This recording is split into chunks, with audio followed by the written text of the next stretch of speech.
Hello, everybody. Welcome to A Sense of Place. This is a very informal conversation being organized by the Wethersfield Academy for the Arts in Connecticut.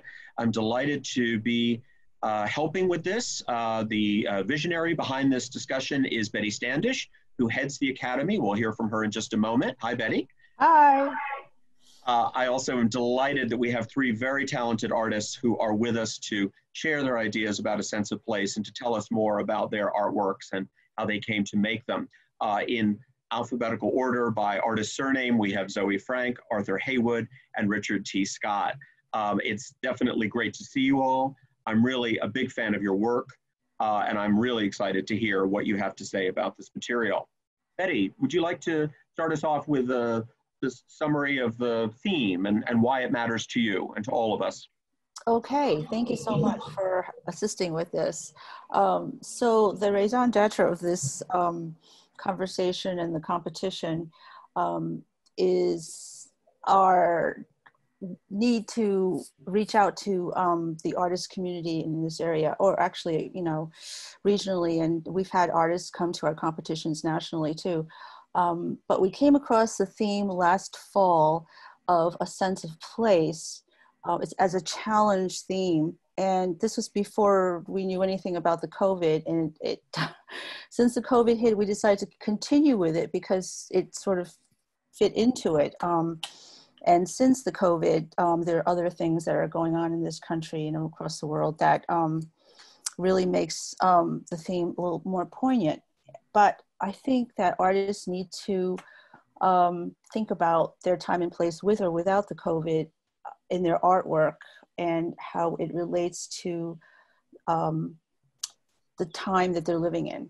And so here we go. This is it. Yeah, this is it. Absolutely. These are extraordinary times. Thank you. I thought it would be helpful to the viewer if you heard a little bit about each of us and who we are. I'll just start very briefly by saying I'm, as I said before, Peter Trippi. I'm editor-in-chief of Fine Art Connoisseur magazine. I'm based in New York City. I'm also an independent scholar and curator of art focusing on 19th century painting and also contemporary realist art. Betty, a few words about yourself, please. Okay, so I'm the program director at Wethersfield Academy for the Arts. It's a little atelier in central Connecticut, halfway between Boston and New York. I do have a marketing background, actually, and I was interestingly, these times are so interesting to me because I was born in China, in Red China, under communism. So it's an interesting process. Yes. Yes. Zoey. I'm Zoey Frank. I did an atelier training in Seattle with Juliet Aristides for 4 years. And then I did my MFA at Laguna College of Art and Design. And since leaving the atelier world, I've been kind of using all of those skills, but gradually transitioning with the work to kind of incorporate more of aspects of modernism and bringing kind of other elements into the work, thinking about it fits well with this, rooting my work in a kind of very contemporary sense of place and time and in my own environment. And I am based in Fort Collins, Colorado. Thank you. Arthur. My name is Arthur Haywood. I'm a figurative artist focusing on murals and illustrations. I trained at the Maryland Institute of Art for Illustration and then furthered my studies of classical painting and drawing at Cambridge Street Studios in Philadelphia and Grand Central Atelier in New York. And from there, I've interned and assisted with murals for the Philadelphia Mural Arts Program. And then also I created my own murals for the Harrisburg Mural Festival. And now I work on commissions, murals for libraries and schools, and continuing to work on murals for the Philadelphia Mural Arts Program. Great, thank you. Yes? Hi, I'm Richard T. Scott. I'm a contemporary history painter. I'm originally from Georgia, where I went to the University of Georgia for undergrad and studied painting and art history. Then subsequently the New York Academy of Art, where I got my MFA in painting and studied with, these are two of my mentors above me. I keep them here to keep me on my toes. This is Stephen Estale. It's a demo he did in one of the classes he gave to me. And then this is a print by Odd Nerdrum. After the New York Academy, I worked for Jeff Koons for a bit, and then I studied with Auden Erdem for 3 years. Briefly, a synopsis, I worked for the US Mint for a while, designing coins and congressional medals. These days I'm doing primarily a lot of large-scale history painting commissions for resorts in Georgia and various other, private collectors and whatnot. So I'm still exhibiting in galleries in Europe and in the United States, and I'm lucky to be able to keep doing what I'm doing today. Indeed you are. You are a talented crew. We're very excited to have you here with us, and we look forward to hearing your thoughts about these issues that we all think about pretty regularly. I'm going to go now to the slide deck, hoping that I don't screw everything up. I'm going to click on share screen, and then I'm going to go to the PowerPoint deck, and it seems like it's opening. I'm going to go to the current slide. Oh, okay. Oh, is that Zoe's first slide? Do you see that, Zoey? Yep, that works. Oh, great. Okay, excellent. Why don't you tell us what we're looking at, please? Great. So this is a painting, it's actually in the studio here behind me, of 5 women in their bathing suits, women who are a little bit older, eating watermelon. And, whoop, those slides are Sorry. getting a little wonky. And I actually a lot of my paintings are rooted in history, in kind of the history of Western art. And for this one, I was actually thinking about Caravaggio's Doubting Thomas, with all of these figures really packed into the space together, really kind of weirdly close to each other. So I wanted to make a painting where that same kind of dynamic was happening. And it felt kind of humorous almost to kind of restage that idea with these older women and women's bodies, instead of, all of these paintings from European painting tend to be these, male dominated scenes, or we have beautiful young women, but to paint these kind of more, bodies that have been aged and have kind of wrinkles and kind of more character to them was really exciting for me. I was also thinking about, I guess I was thinking about Caravaggio in a couple ways here. Also the kind of card sharp painting, the kind of light that that's happening in that painting is kind of how I was thinking about that back wall. So really dividing the space between light and shadow, and thinking about having these kind of light shapes emerging out of that shadow area. This painting was made on top of another painting that was a failure that I gave up on. So there's this kind of blue that's coming through the surface, which is remnants of that previous painting. And as I've been working, it's become kind of interesting to me to let, like as I'm making corrections, I don't entirely correct everything each time. So there's kind of all of these aspects of the different layers that went into building the painting that remain kind of present on the surface. That kind of sense of process of me being in the studio working on this painting is kind of showing up in the finished painting. Zoey, this is a large picture. Is this a typical size for you? Yeah, I'm working quite large these days. I kind of want everything to be life-sized for some reason. I think I like that 1-to-1 ratio, and just the kind of scale of these things feels exciting. So all of my figures are basically life-size at the moment, which makes the paintings quite big if there are a lot of figures in there. Great. Yeah. So, and I guess the other thing I was going to say is that, as I was saying before, it feels really important to me to be kind of rooted in my everyday environment, and that I've been making this series of paintings that are of kind of the people I know in my life and the spaces that I'm familiar with, and it feels like it's kind of anchoring me with making this work. So this is my mom and some of her kind of friends that I grew up with, who are here in the neighborhood pool that I grew up in, and it just feels like kind of important to me to be painting from my own perspective, in my own kind of place, that I am a 33-year-old woman living in Colorado. These are the people who are surrounding me, and that's what I'm making paintings about. That feels kind of important to me. I think coming out of the atelier tradition, where we're kind of really looking back at art history so much, finding a way to kind of bring art history into the work and kind of centering the paintings in that history of painting, but also finding a way to be engaged with the world as it is today. Yeah, next slide. Sure. So in still life, I am kind of thinking about it the same way. Here's a painting of my refrigerator in my previous apartment. And I'm kind of thinking about still life not as a series of kind of beautiful objects that I would put up on a pedestal and paint, but an engagement with the daily world, with the world as I'm interacting with it, moving through my space. And that still lifes are kind of appearing all around me. So I never liked still life because I hated setting up those compositions. But once I figured out that I could just start with what was there and then let the paintings change as I went and kind of find the composition as I go, I got really, really excited about still life, and that's become the kind of central aspect of my painting practice. So here we have kind of all of these consumer goods which are wrapped in plastic and have these really bright colors. And I think I have a really ambivalent relationship with these objects, with this kind of commercialized world of mass production. And I've been using paintings to kind of engage with that. In some ways, I love these bright colors, these oranges and yellows and reds that kind of pop my eye through the space. And in other ways, I'm really repelled by how intense that color can be, that's kind of garishly pushed at us in our daily life. So here I've kind of made a mucky version of it. I've done other paintings where I've let the color be really intense.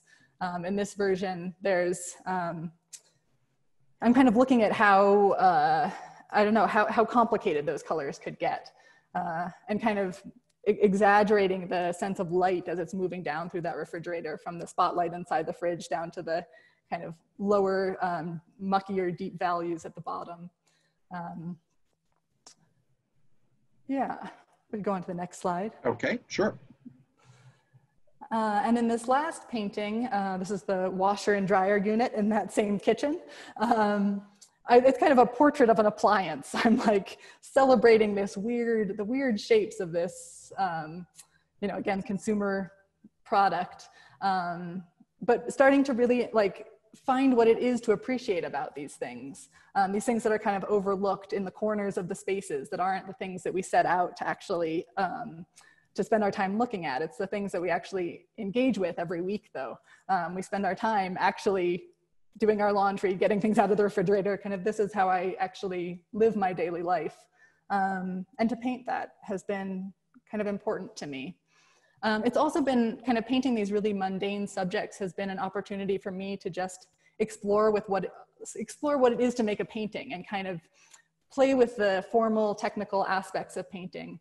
So in this one, I was particularly thinking about kind of warm-cool relationships. And there's this band, like the light in the kitchen, in that space, was kind of warm at the top and cool at the bottom. And I was just playing with the idea of, what if I kind of cranked that up as far as it could go? What if I made the warm light red and the cool light actually blue? And then played with the relationship kind of between that warm and cool. I've also been kind of playing with kind of exaggerating some of those divisions. So that, again, there's that kind of stripe across the top, and there was a kind of shadow that kind of created some of that line, but I've let myself just kind of push that as far as it could go. How crisp could that edge be? And thinking about those kind of abstract divisions, starting to kind of pin the shapes onto the surface of the canvas. So I'm playing with this aspect of depth and flatness between this kind of pictorial space that's navigatable, that you could walk through and get to that washer dryer, but then also kind of pinning those shapes onto the surface of the canvas as a kind of two-dimensional painting, and keep kind of, I think that's been a way for me to keep reminding myself that I'm making paintings, that it's about the painting for me, the overall kind of division of that rectangle, more than it is about the subject. So the subject is kind of an excuse to get to play with value relationships, with divisions of space, and with relationships across the whole canvas. Thanks. Thank you. Marvelous work. Yes, Bravo. wonderful, wonderful. Absolutely. We will come back and talk with you about some of the interesting ideas you've raised. I'm going to move forward to Arthur's slides. Arthur, can you see that? Yep. Yep, I can see it. Thank you. Great.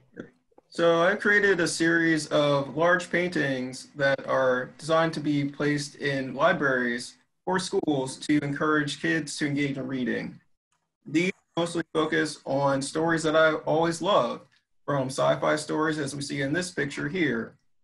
I've been reading a lot of sci-fi books by this author, Brandon Sanderson.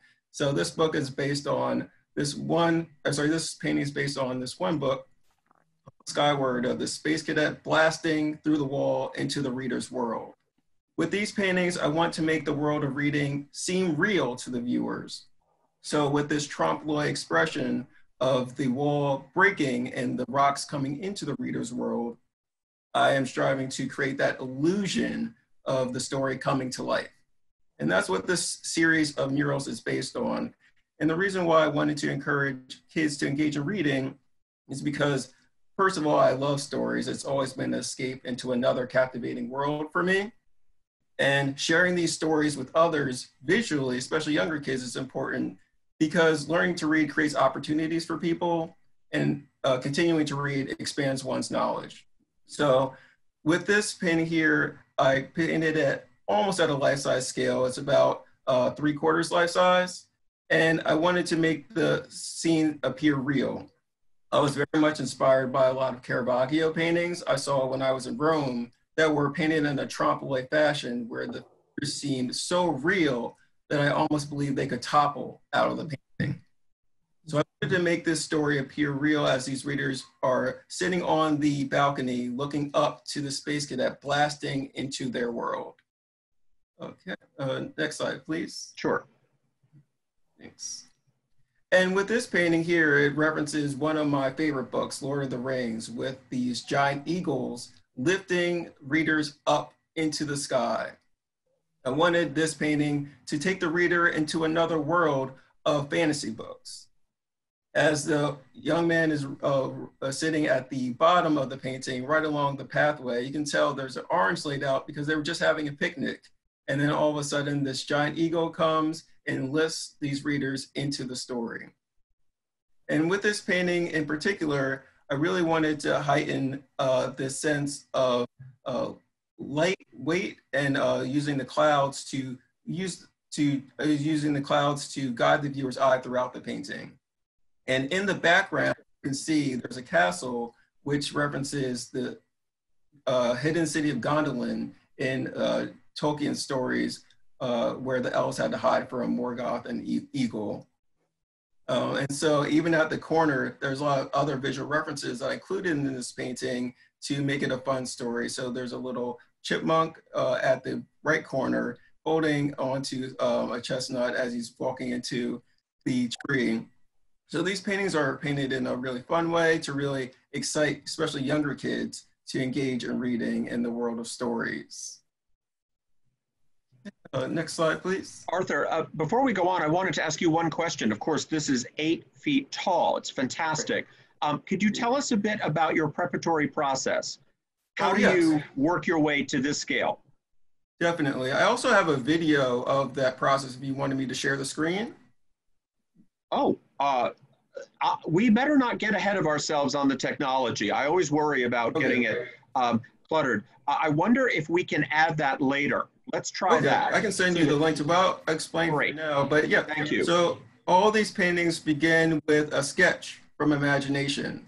So once I had the idea that I wanted to show this story from Tolkien's Lord of the Rings coming to life, I just thought about one of the most exciting parts of that book for me. And one of those exciting parts were these giant eagles that could lift people into the sky. And I just would imagine how amazing that would be to have that experience.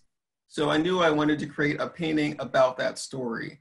So I created a sketch from imagination, which just allowed me to be very free and without having any references. So I could be very free to draw the story in any way that I wanted to, and in a very quick way to process through, filter through a lot of ideas. From there, I gathered references both from life. The portrait of the main figure being lifted into the sky was the daughter of my fellow resident artist in this residency program that I was in this year. And so I drew her portrait from life. And then I did other drawings of some of my friends from photographs. And I also used mannequins for most of the figures because most people can't hold these positions for a long period of time or even for just a photograph. So I used these about 6-inch mannequins and drew from them from life. And for some of them, I was able to compile 2 different pictures for the figure that was holding onto the leg of the other figure being lifted into the sky, I just compiled 2 different pictures of my friend who posed. And from there, after I had the drawing, my drawing from imagination and the reference drawings, I compiled them together in Photoshop. And from there, I added a digital coloring to it so I could experiment and see what the final colors would look like before I actually painted it. Then I printed out my design from FedEx to scale at 8 feet by 5.5 feet. And then I did a graphite transfer by placing graphite on the back of the printout. And then I used a ballpoint pen to trace over my lines so that way I could get an exact replica of my linear drawing onto the canvas. And then from there, I proceeded by doing an umber underpainting. And then I painted color underpainting. And then I worked mainly from background to the foreground, meaning the figures, one area at a time. So I would paint just the portrait at a time or just a hand at a time. So that way I could focus on the details as opposed to getting too overwhelmed. And I had the colors foundation set up through the underpainting and the value foundation set up through the raw umber underpainting as well. And so the overall process took me about 350 hours to complete. Wow. From original sketches to the final brushstroke. That's massive. Thank you very much for that helpful summary. We'll go to the next slide. Yeah, of course. Yep. There we go. So for this next painting is also related to this theme of stories coming to life and the wonder of reading. And so in this painting, there's a woman sitting on top of a giant caribou and pointing up to the sparrow, almost as if he's appearing through the clouds in the background out of the book. With this painting, it wasn't referencing a particular fantasy story. Most of my paintings are now referencing sci-fi and fantasy stories. And this one is more referencing ancient history with ancient Egypt with the pharaoh in the background. And I added the caribou in there to keep the story fun and light. And so with this painting, it still references that idea of a story coming to life, but this one is painted at a larger scale. This one is painted exactly at life size. So it's 5 by 5 feet overall. And I painted this one at a life size scale because it was originally designed for a library that I proposed doing a larger mural to that included this section of the painting. And I wanted it to appear that this mural that was hoped to be installed in the library would be hung very high up. So it would almost appear that the figure could actually exist in space. I really wanted with these paintings to create this illusion of these stories actually coming to life, which is why the realistic technique and aesthetic complements that vision. Thank you, Arthur. Very helpful. Yeah, okay. And so I've been doing these paintings as proposing them to display in different libraries and schools. Those would be the ideal places where I like to display them. Yep. So the ideal places that I would like to hope the pieces would be acquired for would be libraries, schools, or museums. And I'm fortunate now to be doing murals for libraries, so that these works can be displayed there permanently as well. Great. Thank you. Okay, thank you. I'll advance to Richard's slides. Richard, can you see that? Yes, absolutely. Okay, great, thank you. So, so first, I think the idea of place actually has a lot of bearing on almost all of my work for many reasons. You know, growing up in Georgia, I lived there for about 25 years before I moved to New York City. I lived in New York for 5 years and then Paris for 3 years. And now I'm in the Hudson Valley for the last 8. And I've learned through my travels and through trying, you know, looking through different cultural perspectives, that place has such a strong bearing on how we construct our identities. And also, you know, my own sense of identity, having grown up in the South and not really feeling like I fit in there culturally. And then having moved up north, not really fitting in here either quite. And although I felt like I fit in pretty well in Paris. Maybe that's because I didn't speak French well enough to know. But so what that has illuminated for me is how much, you know, a sense of place influences our identity. And, you know, the moment that we're in right now is very much about the conflict of identity.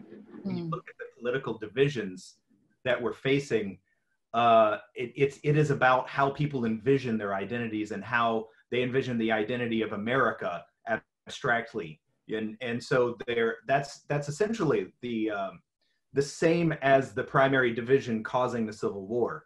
And so because of my life history and because of my trajectory, I've become kind of a history nerd. And it's been important for me to understand how our current state is continually influenced by history. So that's something that absolutely applies to all of these paintings. So this one is entitled "Beneath the Haint Blue," and it is it's actually the living quarters of enslaved people. It's called at the Owens Thomas House in Telfair Museum in Savannah. And I've been doing a lot of work down there for commissions, and I've been doing a side project of what I call my whitewash paintings, which are paintings of slave cabins, essentially. Because, you know, when I grew up in Georgia, we would go on these field trips in school. And I apologize, this is all heavy subject matter. That's okay. But it is what we're living with. And you know, and it's important to me to reveal this because when I was growing up, these are things that we didn't look at. So we took a field trip to a plantation back in the 80s, and we toured the gardens, and we went into the big mansion, and we talked about how the landowners lived, but we didn't see this. We weren't shown this. We weren't shown how the enslaved people lived. We weren't told their stories. When we learned about the Civil War in school, we were taught that it was about states' rights. We weren't taught the truth, you know? And I think that that plays a big part into how we got to where we are and why people's identities are so divergent and how the perspectives, it's become so difficult for people to understand each other's perspectives. You know, I happen to grow up, I grew up rather poor in trailer parks and in project housing. And, you know, all of my neighbors were extremely diverse people of all different backgrounds. So I grew up immersed in the diversity of Southern culture. And I saw a great deal of racism right in front of my eyes. It wasn't a question of seeing it on TV. And so a lot of the things that are happening now are becoming evident, at least kind of on the surface of our culture, are things that I saw my entire life. And so I'm saddened by seeing it erupt like this, like Charlottesville, for example, but I'm not shocked because it was there all along. It's just that we didn't look at it. So I think that it's necessary to look at these things and to understand that there are a lot of nuances to our history. And in order to heal, in order to move forward, I think that we have to confront them and really understand how that affects how we got here. So the title for this one actually comes from it's funny, when I was a child, my grandmother, if I had messy hair and I just came in from outside, maybe it was storming or something, she'd be like, "Boy, go clean up. You look like a haint." And I never understood what she was talking about until I went down and visited this this house, and the ceiling was painted in blue, which is a common tradition down in Georgia and South Carolina, the Southeast. And so the tour guide was telling us why. She said that it's because the Gullah people, which lived in coastal Georgia and coastal South Carolina, believed that spirits couldn't cross blue because they thought it was water. So they would paint the ceilings blue in order to purge the spirits, to keep, you know, evil spirits from coming into the house. And I thought that there were a lot of poignant metaphors for that kind of haunted space that it just felt like it resonated with this image. So let's go to the next slide, please. Sure. This is a similar one. This is actually a first one from that series. This is a slave cabin from the Swan House in Atlanta. And this one is a bit more rugged because it was more rural. The other one was a city. It was right in Savannah, which at the time was an extremely wealthy city. And it's entitled Nostalgia because when I first started showing this painting, a lot of people would come up, and I think this kind of exhibits what I was saying before about the blinders that, you know, especially the culture I was raised in. We were raised not to see things intentionally, I guess. And so people would come up and look at this and say, oh, it reminds me of my grandfather's hunting cabin. You know, people respond to this with a nostalgic view without understanding what it is. And I think it's endemic to this this misunderstanding that we're facing. So I'm exploring these spaces to kind of bring back the ghosts, so that we can confront them in our own sense of our relationship to that history and that narrative. And, you know, even my own, for example, I start with my own privilege. If I want people to think about their privilege, and I'm speaking primarily to a white audience, because I feel like my goal is, because of my background, because of what I've seen in my life, I can act as a bridge. Hopefully I don't want to speak for people. I want to amplify and act as a bridge to enable more dialogue. That's my goal, just to contribute. And so, where was I? So that's essentially what there are a number of other paintings still in progress in this series that aren't finished yet. And at some point, I'm planning on having an exhibition of all of them. So next slide, please. Sure. And this is from the previous body of work just before the whitewashing series.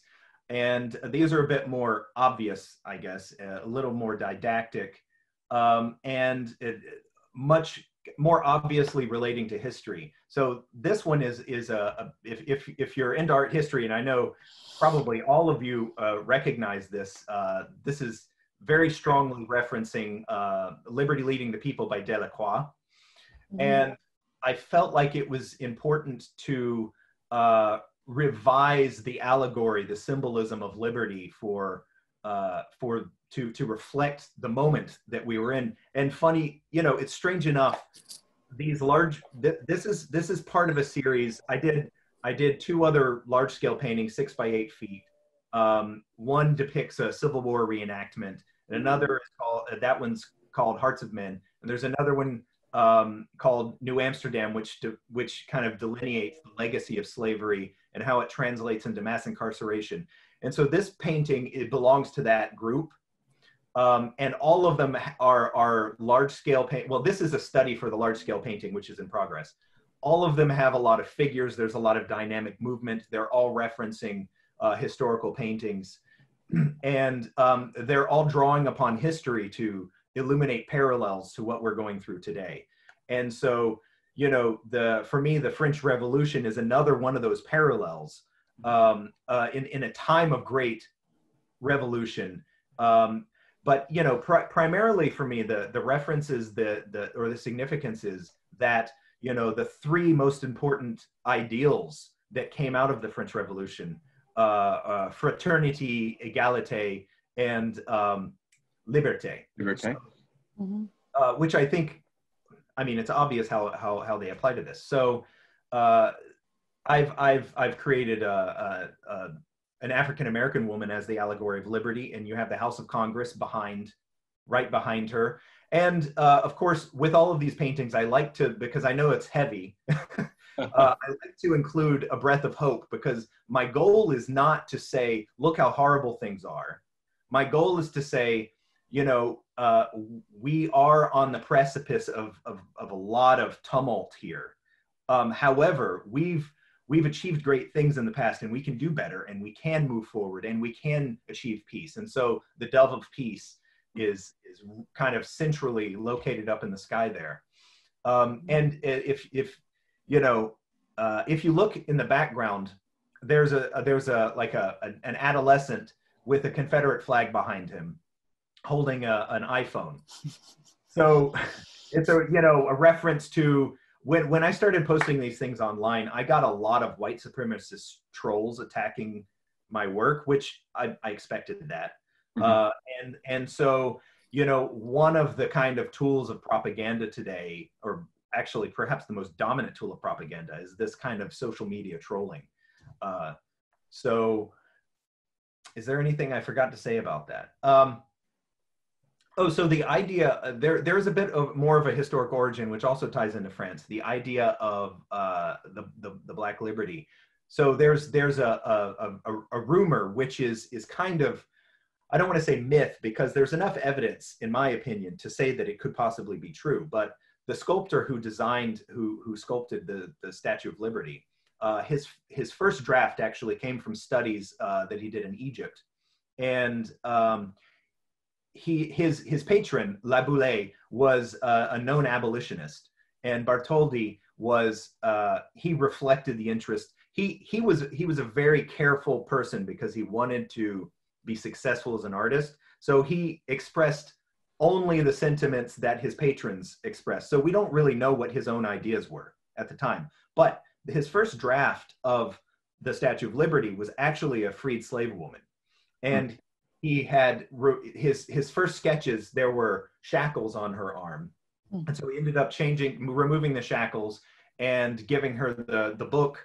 And it eventually became the Statue of Liberty that we know today. But I wanted to kind of go back to the original sentiment, which is what Laboulaye wanted him to create. It was a commemoration of the abolition of slavery in the United States. That was the original intent of the Statue of Liberty. And, for many reasons, socio-political dynamics at the time, that was going to be unacceptable for the United States Congress.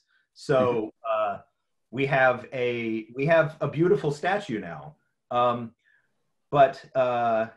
And so I can't talk a lot about it now, but I am actually working on a public arts sculpture, and hopefully there will be more details involved in that later, and we'll see if it comes through. But I think we really need a reminder of this symbolism and our history and how we got here.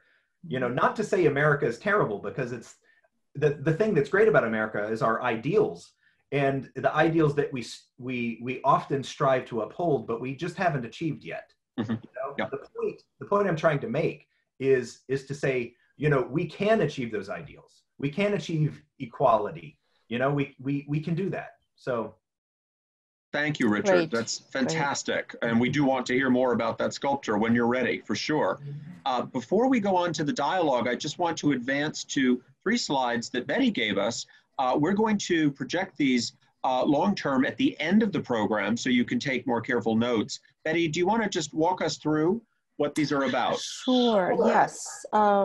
So Wethersfield Academy for the Arts started at the barns of a family named Buck, who has been in that particular corner in Wethersfield for 300 years. And so there's a farm tradition there, and we are in part of the 3 large barns. And it was the impetus of Virginia Buck to start an atelier program there. And so I got involved about 10 years ago, and we have been holding classes and workshops in the traditional classical way. And we hold classes for beginners to work their way up. And then once or twice a month, we have workshops, and Richard has taught workshops with us. Thank you, Richard. You were fantastic. Yeah, so we have artists come from all over the country to teach different, their specialty. We consider these artists master artists, and to share their skills and pass on their knowledge. And yeah, I think it works wonderfully both ways, because we're able to provide for the kind of learning that isn't available around here. And I think the studio work is so much more vibrant and necessary. The online classes are a little hard to take, I'll be honest with you, because we tried that through this COVID thing. Yeah. So we're slowly moving back into the classroom situation. So next slide. Sure. Please. So we have this fine art challenge competition and show with $5,000 worth of awards. Exhibition dates are at the end of September. You can find out more about it. The prospectus is on our website, wethersfieldarts.org. Okay. Great. And I'll just advance there. These notes are going to be present at the end of the program so people can read more carefully. Mm-hmm. Thank you for the summary, yes. Betty. That's sure. Great. Mm-hmm. Thank you. Okay. Thank you. So what I'm going to do now is take the slides down and try not to cut everyone off. We're all still here. Okay, that's great. Thank you. You all are so eloquent, and you're awfully good artists too. Fantastic. Yeah. Oh my gosh, I was blown away by the quality of your work. It is all absolutely thrilling to see what you're achieving. I thought that maybe we could flesh out some of these themes to do with place, the sense of context, whether it's historical, whether it's modernity, etc. I'll look to Betty to chime in whenever she's ready in terms of the questions that she had drafted. One of them that I thought was especially interesting, the notion of are certain visual images referential to a time? What do you tend to use or not use? Now, each of you have very different projects in mind, of course, but the idea of how you got to this set of concerns, these places or moments. I'd like to start with Zoey, if I may. That what I heard from you is that you're thinking about modern life, but you're using your training in traditional techniques to convey to the viewer what is happening in your time. I don't want to put words in your mouth, but that is kind of what I got out of it. And of course, you're applying modernism and its techniques as well. How did you come to that ultimately? When was that aha moment where you began to bring all that together? Yeah, I think whoa, getting a lot of feedback. I wonder why that's happening. Oh, we can hear you beautifully, okay. I think. Yep, yep. A transition happened for me while I was in graduate school from the atelier work into the kind of work I'm doing right now. So my process at the beginning was exactly what Arthur had described, of developing step by step to making the paintings. And while I was in school, I became really interested in this idea of process. And I started working from observation of kind of setups where things were changing each time I went back to work. So my models kept coming in and sitting in different positions. I kept adding things and removing things from the space, or they were kind of communal spaces that kept changing. And it made me have to paint in a different way. So I became really excited in kind of what that did to the painting, and in being able to see that sense of process and time that was spent observing and reacting to the things that I was working from. And that has kind of continued through with all of the work that I've been doing. Right. And can I ask a related question? In commentary from dealers, collectors, critics, have you had any particular either praise or pushback regarding the absolutely crystal clear modernity of your images? Now, that is not to say that other artists don't make, images that are grabbed from their lives, but, there's also an aspect of, no offense, banality in some of the scenes, like the refrigerator. You're right. We tend to bypass that. We say, oh, it's just a place where I get my food. We seldom stop and look at it as closely as you do. And that I find very moving. But did you ever have someone, maybe on the snobby side of things, say, why are you wasting your energy and skill on that ordinary subject? How does that happen or not? Not very much. A little bit with Good. some of these backyard scenes. I wonder if they're, sometimes I wonder about that too, that I'm spending, hours and hours on these paintings of, people with inflatable pool toys and, backyard picnics and stuff. But I think I kind of like that juxtaposition of like giving that care and attention to the things that we tend to overlook, to make kind of, it's sort of giving importance to the things that we're actually surrounded by, to the kind of taking the time to slow down and actually look at the dish drainer and what's in it and the positions of those things, and that those things become really beautiful when I take the time to actually observe them, which is kind of a different way of interacting with the world than looking for the, the things that we tend to think, oh, well, this is what you would make a painting of. I think it's kind of a slowing down and observing and being present with the experience that I'm having in my space. Thank you. Yeah. So by sheer contrast, Arthur is imagining worlds that don't necessarily exist. Obviously, there's literature to use as a touchstone, and the idea of picturing it in your head and then working with models to get it going, but always keeping imagination in the foreground, I presume. Yes. Is that something you've always done through your childhood, for example? Were you always picturing the stories you were reading in your books, for example? Yes, I would definitely say that a lot of these stories that I would read, from Lord of the Rings to Harry Potter, they were very visual in their descriptions. So a lot of these books etched really vivid images into my mind of what Gollum would look like screaming at Frodo. And I could really imagine these scenes, and they filled my imagination and dreams so much that I just had to get them out. I just couldn't hold them inside any longer. I would dream about these things. So I just had to release them. And painting these stories and murals gave me the opportunity to share these visuals that really excite and inspire me with others that I think would connect with it, and in a way that I feel is important. Encouraging young people to read is important because it creates opportunities for them. So being able to share these stories that I love with other people that would connect with it really just made me happy to make the paintings. Both from it's what I love, it's these stories that I love to paint, and bringing these stories to life allowed me to share them in what I thought was an important way. Thank you. Thank you. One jump I'd like to make, if you'll forgive me, thinking about spaces that are potentially ordinary. Let's come to Richard's interiors of slave quarters, because they're not fancy. They're not exceptionally well decorated like the mansion to which they were attached.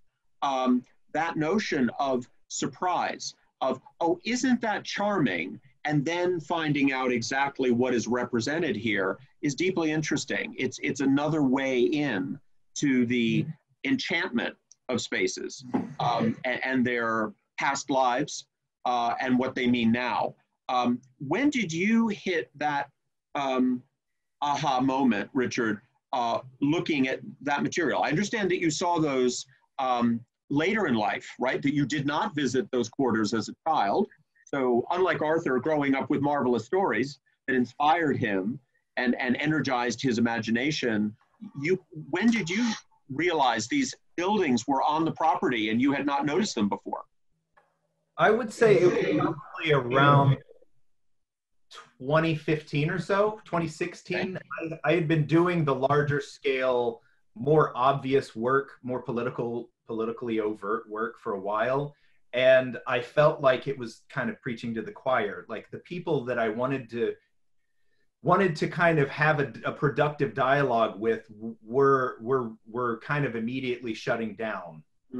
It was kind of hard to get. There were a couple of kind of more conservative collectors who actually bought some of the work and were really interested in talking about it. But by and large, it was difficult to have that dialogue because the work was a little too, I'm saying didactic now. Mm-hmm. And so I thought, you know, I need to find a way to give people a way to enter into it, to feel comfortable at first, and feel comfortable being uncomfortable. Because I think that, you know, I've spent my life trying to learn. You know, that's really my primary goal, and actually that's the reason why I paint, is to learn.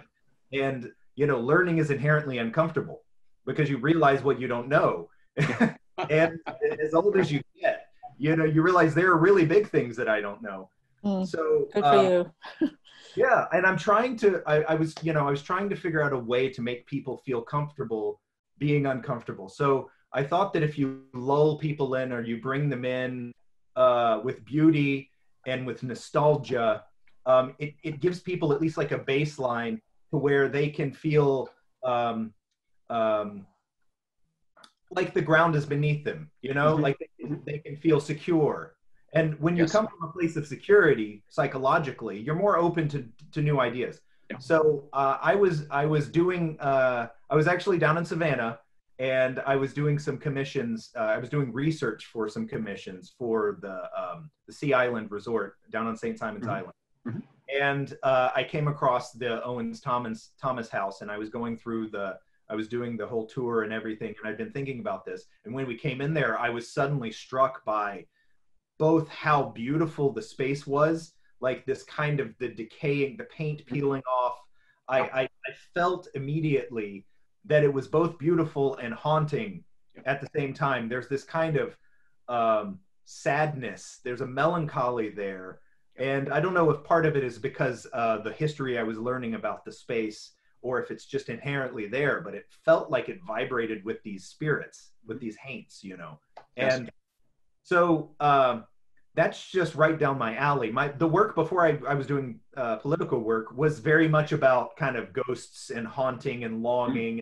It was that kind of feeling anyway. So it just dovetailed into my kind of aesthetic interests anyway. And it feels like thus far, it feels like it's more approachable. And I'm hoping that it you know, opens more conversations. I think it will, especially now. Absolutely. Yes. Wonderful. So can I ask a question? Please. Yeah. So for any of you, what happens when you come to a point in your painting when you have a moment of doubt, you know? I mean, I think that there are people who overpaint, they just overdo it. And, but there's a quiet knowingness that you get to when you are confident enough to know where you're going. But I think every artist comes to a moment of doubt. Richard, for instance, I think of Andrew Wyeth and his paintings in your stuff. It's like, wow, you get to a quiet place when you totally understand. You know, they're very simple paintings in some ways, but they're immensely complex the more you look at it. And it brings you to a different place. So what advice do you have for artists who are painting right now, who are trying to get into something and they reach that wall? You know, they don't know what to do. Anybody? Go ahead. Do you want me to go first, or Yeah, sure. Yeah, go ahead. Because I can be verbose. I don't want to. I'll cut you off. Okay. I would say, trust in your ability to learn. You can work your way through it. Painting, art making is about troubleshooting. It's about coming up to your limitations and learning how to navigate around them or go right through them. So, you know, in a more practically applicable sense, when I come to a moment of doubt in my paintings, which is pretty much every painting, you know, I mean, for me though, it's important to push myself. I'm inspired by pushing myself beyond my limitations. I always want to do something that I wasn't able to do before. So, you know, I do things like I'll flip the painting upside down and I'll look at it like as an abstract composition. I'll look at it in a mirror. I will, you know, I'll sand, if I find something that's particularly offensive to me, I'll sand it down and repaint it, or I'll move it, or I'll change. Like the thing is you have to let go of the fear of destroying something, because if you did it once, you can do it again. You know, if you drew it accurately once, you can draw it accurately again. You just have to trust that you trust yourself. And everybody makes mistakes. Like I've seen, you know, I've watched some of the greatest painters alive today paint in person, and nobody starts out with it looking perfect. Nobody does. So just you know, take the pressure off yourself. Yeah. Here, here. Zoe, Arthur, what do you think of that? The moment of doubt. I think I agree with Richard that I always get to that spot in a painting where I have this tremendous amount of energy at the beginning of a project where I know what needs to happen, and I'm making, you know, just kind of continually making progress, building it up. And then it gets to a place where it gets I get stuck. And I will also take a break from a painting along with the other techniques you were doing. And sometimes I'll make an additional color study to kind of rethink. Sometimes there's kind of a more foundational issue going on that I'll kind of end up reassessing. And again, feeling very free to make a lot of changes. And that the compositions, my first thought when it comes to composition is never my best thought. It's always this very frontal, schematic, kind of boring version of the idea. And that as I iterate and as I develop the work, something much more interesting to me kind of reveals itself through that process. And so just being comfortable with that process of change and uncertainty and not having it all figured out has actually made the work, I think, kind of more unexpected and more interesting. That's great news for everybody. Absolutely. Yeah. Arthur. Well, yeah, I would say for dealing with the moments of doubt, I have them all the time. And one thing I've done in my process to try and limit the amount of doubt is doing a lot of preparatory studies where I more or less plan out how the pictures will look before I even approach the final painting or before I even approach a final sketch. And another thing that really I feel is very important for dealing with those moments of doubt is staying inspired. When I get to a lot of these moments of doubt, I look to other paintings that excite me and then try to see how I can align my work with their work. Or if there's an area of a painting that I'm struggling with, I see another painter who has tackled that issue in a way that I feel is successful. Great. That's great. They painted that and try to incorporate that into my process. And then I think the third thing that sort of guides me along with these moments of doubt and helps push me through them is just deadlines. I just have to keep going. And I try to do the best that I can up to that deadline. Yeah, that's what it is. I have to do the best that I can with the time allotted for a project, and that keeps me going. And sometimes it makes me make better decisions because I have to make very concrete decisions about. Yeah. So I think staying inspired and staying on schedule are very important for me at least. Great. Great. I'm curious about all of you. Such an important point that Arthur just made about other artists and how they solved a problem, what they did in a particular zone.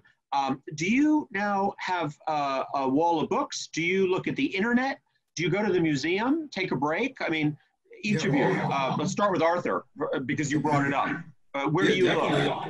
All of those three, going to museums. I know for that painting with the giant eagle in it, I was looking at the Rubens painting in the Philadelphia Museum, Prometheus Unbound, to try and see how he dealt with painting those feathers on that eagle and trying to incorporate that into my process. So, I mean, I went there, I took notes, I took pictures, and I put up the pictures on my wall while I was painting this eagle and looked at other photographs of eagles. So as much information as I could bring into the final painting to sort of plan out what it would finally look like and what the steps for the process would be to recreate this vision. Those all helped me to have a more clear vision of where I was going with the painting. So I try to stay inspired by even having books, paintings on my walls that also inspire me. Sometimes unrelated to the painting that I'm working on, but all three of those, books, museums, internet, all filter into my process. Good. Zoe? The same for you or different? Yeah, no, completely the same. With each painting, I have a kind of folder on my computer with just, maybe 25 images from art history that are relating in some way to the process that I'm thinking about. One for kind of the color sense, one for the value relationships, one for the composition, one for the kind of sense of space. Kind of all of those ideas just get kind of thrown together. And I'm kind of continually looking at those. And then I also have been trying to take kind of yearly trips to major cities and spending a lot of time in museums. I think it is really important for me to be looking at the work in person. And I think that each time I go, I have a different set of questions that I'm asking based on the paintings that I'm working on and the new things that I'm thinking about in painting. So each time I go, I'm kind of seeing different things. And you know, one time I'm thinking about, you know, how are they actually painting flesh? The next time I'm going, I'm thinking about how does multiple figure composition work? Like, what are these abstract shapes that the figures are forming? The next time I go, it might be about looking for kind of color pathways and getting really excited about how color is functioning in these paintings. So each time I go, I kind of have this new set of considerations that I'm looking at. That adds new meaning to the phrase cultural tourism. I love it. How about you, Richard? You know, I don't think I could say it any better than Zoey and Arthur did, but you know, it's a lot of the same things. Yeah, absolutely. I have an entire wall of art books. You know, my fiance is also a painter, and so we're always opening them up and talking about them. And you know, we like to take pilgrimages down to the city because we're about 2 hours north of New York City. So you know, we take trips down there. We like to do studio visits with other artists. I've got a lot of friends around here. Martin Whitworth and Brad Kunkel is just buying a place up in Kingston right now, not far.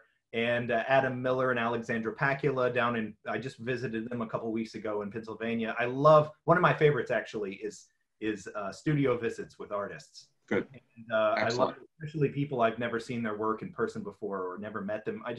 I love to meet other artists and understand how they think and how they work, and it's fantastic. Yeah, just seeing their studios, right? Just seeing their studios and how it's set up. Exactly. Yeah. Betty, did you have another question? I've got one if you don't, but it's up to you. No, you go ahead. You go ahead. Okay. I was struck during your commentaries about size. You all are really painting ambitiously. I mean, you do all different sizes, but your heart seems to be in these large compositions.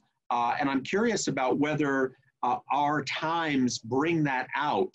Obviously, this goes in waves, doesn't it? A lot of it has to do with the spaces available, with the wealth of the clients out there, with the presence of mural or public art commissions and so on. But I just am really pleased that you are flexing your muscles on such a grand scale. Is there anything to that? What has triggered that, and when did that start for you? Or did you always make art that was large? And anyone can take a whack at that. I can go with that. Sure. I think that my initial love for painting was these multiple figure Renaissance and Baroque compositions. Like that was just unbelievably impressive to me. That seemed like the height of what painting could be, and just like the most complicated thing I could imagine making.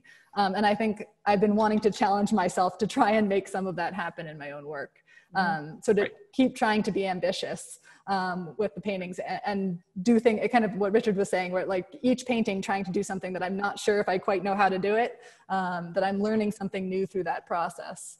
And I think the other part is that I think there is this kind of need for the work to be, I don't know, kind of taking attention, that there's so many things grabbing our attention these days. There's so many distractions that I feel like the paintings need to like hold their own in the space somehow. Maybe I've been trying to make that happen. No, I mean, there's artists who are doing really small scale work. I think about like Susan Jane Wolfe, where they're just like absolutely exquisite little, kind of that like force you to calm down and really look at them. Yes. But I kind of am going back and forth between those two thoughts about how to make the work kind of feel present today. Thank you. Arthur? Yeah, so for me, I've always really been, when I went to museums, inspired by the story. And a lot of the ways those stories really came to life and excited me was when they were painted at a large scale. And they were so realistic that when I was a lot younger, I really thought that those people in those pictures were real. I remember on my first time I went to Rome, 2 years ago, I saw those Caravaggio paintings on like the Santa Maria del Popolo and the other churches, and the figures were painted so realistically and in a trompe-l'oeil fashion that I thought they could topple out of the paintings. That real, and that was exciting to me, where you can create that much of an illusion. And also, when I started doing a lot of mural paintings with the Philadelphia Mural Arts Program, I had never been thanked for making a painting until I started doing murals. I really realized through like these murals where they're in a large scale in a public setting, people really are, I realized that it also confirmed that other people are also really appreciating realistic techniques. And for me, it really also kind of comes down to this idea of I want to bring these stories that I love to life. And painting them at about a life-size scale really places it in that setting where, and in a realistic technique, and places it in that setting where you can almost feel like these figures could come to life, that the story is coming out at you, or you could walk into the picture. Because when I read a lot of these stories, it's an escape for me into another captivating world. So that's what I want the paintings to be, especially for younger kids, to see like what the world of stories really is like, and they can feel like how exciting the atmosphere of what it would be like to step into this world before they even pick up a book. And hopefully it will encourage them to do so as well. So that's really what the scale really comes down to for me, is really bringing these stories to life and then trying to, in a realistic way. And I know that I want to present these in libraries and schools, so a large scale really fits that goal. Makes it pop. Yeah, absolutely. So Richard, we'll ask you the question and then we'll connect it to, could you tell us any more about the sculpture project if you're allowed to? Because that is interesting. That connects to Arthur's idea of art out in the world as opposed to in a private home or for private delectation. It's very exciting to hear about the sculpture. I can talk around it a little bit. Okay. I might be able to give you a little more information, but because there are some aspects that are pending at the moment. Sure. The thing is the reason I mention it is because if it doesn't happen here, it's going to happen somewhere else. I'm working with a sculptor on it because I'm a painter and I'm a competent sculptor, but I have no illusions that I'm going to be able to, this needs to be a masterpiece, and I can't make a masterpiece sculpture. So, but I'm going to be working with him on it. We're collaborating on the design, and so I really hope that that's going to come through. But it's, a lot of my connections are in Atlanta. Sure. And so that's where we're looking. So that's Good. about all I can say at the moment. We appreciate that, absolutely, and just keep us posted whenever down the line. In terms of scale, you had talked about that marvelous final image. It was 24 by 30, but you said actually the other version is much, much bigger. Is that correct? It's a finished study for a larger piece. Right. It's 6 by 8 feet, approximately. Right. And so tell us about how that ambition came to be, that you wanted the larger finished final version to be so much bigger. Yeah. So, I feel like there's something interesting that happens when a figure is close to life size, or when it is life size. It suddenly, it kind of tricks something in your brain where you start to feel like it's almost breathing. I noticed that years ago when I went to the Met, and this happens with sculptures and with paintings, but when something is exactly life size, it's kind of startling. You almost feel like it's a person there. So, especially with figures, So I felt like that kind of resonance was important in terms of delivering the ideas. And the ideas, I feel like the idea, it dictates the scale. So I'm not sure how or why. I can't really explain. It's more of an intuitive process for me. But, those ideas needed to be on a large scale. And I felt like they needed the figures needed to be closer to life size to have that kind of, to enter into your space, which is, kind of similar to what Arthur was saying.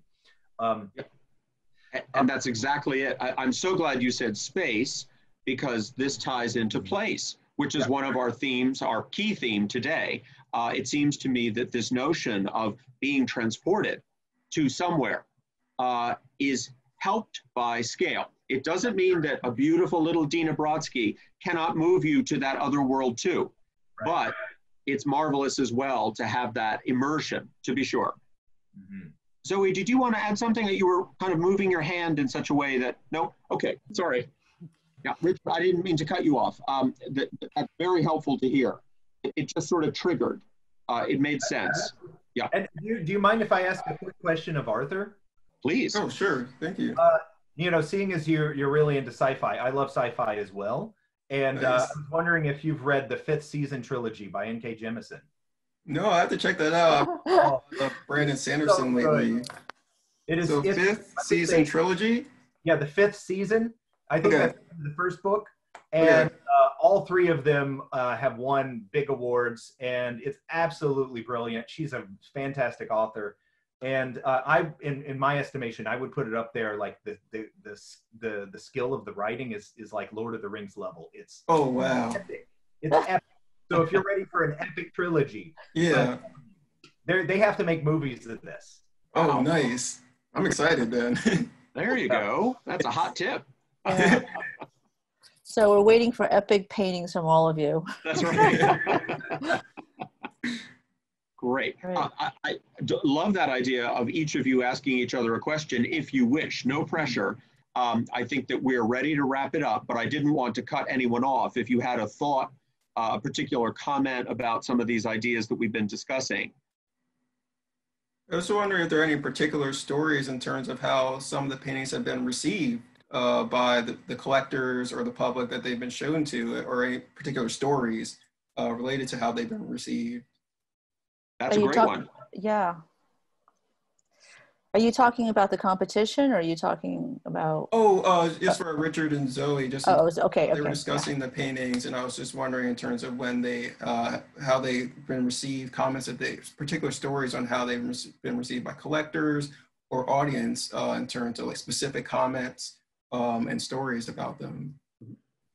I think one of the issues that's been coming up for me is that for me, they're really about the kind of formal elements of the painting is what I'm most excited about.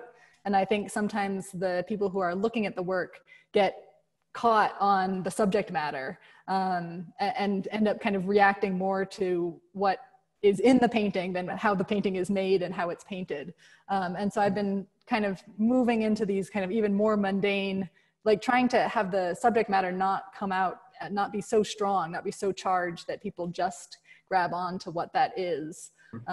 So that's an issue that I've been having with kind of how I'm coming at the paintings and then how they're being observed. I think in every case, people, you know, with representational painting, people kind of grab so strongly onto what that content is and how to kind of have the content fitting the form and the form fitting the content, but then also have them be primarily about painting, have them be paintings first and foremost, and then narratives kind of second. Richard? Yeah, I wanted to say, Zoe, first before I answer Arthur's question. I love your compositions. They're great. Yeah, they're very, very special. And that's something that the very first time I saw your work years ago, I was kind of blown away by that. So Thanks. Just wanted to say it's reading to the painters, I think. Definitely. Reading to the painters. So responses to the work. Yeah, there have been a lot of mixed, responses. I've been doing this kind of more politically charged work since about 2014. And I've invested a lot of time and energy and money into it, especially the large scale paintings. Most of those, actually all of them thus far, had come from, I funded them myself. I didn't have any collectors or commissions, or I just felt like I needed to make them. And, I've exhibited them a number of times. The first time I exhibited the Hearts of Men was at Paul Booth Gallery in New York City in the summer of 2016. And at that point, I think people were just confused, because I had gone from just painting these beautiful nostalgic portraits, like narrative portraits and some interiors and stuff, and which I still love that work, but and people expected that of me. And then suddenly there was this huge shift, and I'm painting like Civil War soldiers. And people, some of my friends were like, "Are you okay, Richard? Are you all right? Because something's happened." And I had just seen the tectonic shift in our culture happening very quickly because of my background, because of living in the South and living in the North. I saw it happening maybe before our larger culture kind of did. So, but yeah, at first there were a lot of blank stares and confusion. You know, Donald Cuspit wrote a little bit about it, and you know, when I had a show with Adam Miller at Paul Booth, he wrote a little bit about that. I think you know, he's a brilliant guy. He gets it. But other than that, most people just didn't quite get it. But then when I started showing the work down in the South, in Atlanta, actually, I think people inherently understood, like in a deep level. So I had people come up and like crying and saying, I really appreciate that you're doing this. You know, in the South, this is, you know, for me, with my own particular identity, to make work about this in Georgia is not done. It's unheard of. And so, you know, I got a lot of really great responses from that. And then I also got some angry people, you know, and of course, you know, in between, the various stages in between. But I knew that I was taking on a very difficult subject matter, and that, you know, I would make mistakes in how I presented it. And there were a lot of pitfalls and dangers. But as I said, you have to be vulnerable in order to learn. And it's about a learning process. And so I felt like this is what I needed to do. And that's what I'm doing. Great. That's great. Thank you for sharing that. Indeed. Thank you. And that is another way of looking at the word place, this notion that not all art is globalized, that sometimes it matters differently over here than over there. People respect the quality, the technical skill, the ambition, the vision, but they may not feel it as keenly because they're in a different place. And that's okay. I think that we need to get past that. We want a global world, but we also need to respect locality and feel that there is something, I would say, soulful about a region, about a city, about a neighborhood that is absolutely worth respecting and not forgetting. And we see that in some of the great master artists of the past, you know, that they connected to their place very powerfully. And we revere them as universal talents today, but their work means something else in that place. Yep. And also the localized story, like what Zoey painted with the women, the 5 women. I mean, it's so wonderful, that intimate little thing, you know, that there's a story there. It's a wonderful story, yeah. On a grand scale, big picture. Yeah, that's great. Well, I'm afraid that we could go on all day, but we want to be respectful of the fact that Zoom conversations are normally in the range of 90 minutes, and we're just right on time here. I want to say thank you to all of you. I'd like Betty to close, if you don't mind. Just tell us what's on your mind, and then we'll literally close the program with those slides from the Wethersfield Academy so that people can see those again. Right. Thank you so much. I want to thank all of you. Some incredible things were said in this dialogue, and I kudos to Peter for leading this thing and joining and organizing this thing. This is an opportunity for all artists everywhere to submit a painting to this competition for a 2-week show. You have an opportunity to sell your work, but you also are up for, you know, the prizes, the $5,000 worth of prizes. So thank you so much. I appreciate it. And let's continue this dialogue, because it's a cultural dialogue, and you're all contributing to it. So thank you. Yes, you are truly kindred spirits. Thank you for being part of our community, and we wish you well. Congratulations on all the great work, and please keep us posted about what you're up to next, okay? Why don't you stay on the line here? I'm gonna share the screen again. I'm going right to the, let's see if I can do this without breaking the system. There we go. There's the logo. I'll just encourage people to visit wethersfieldarts.org for more information. And then we'll show them this. This is the entry page. And then we will leave it on the more detailed page. There we go. Okay. All right. Thank you so much, everybody. Oh, thank you. Thanks really again, inspiring everybody. Dialogue.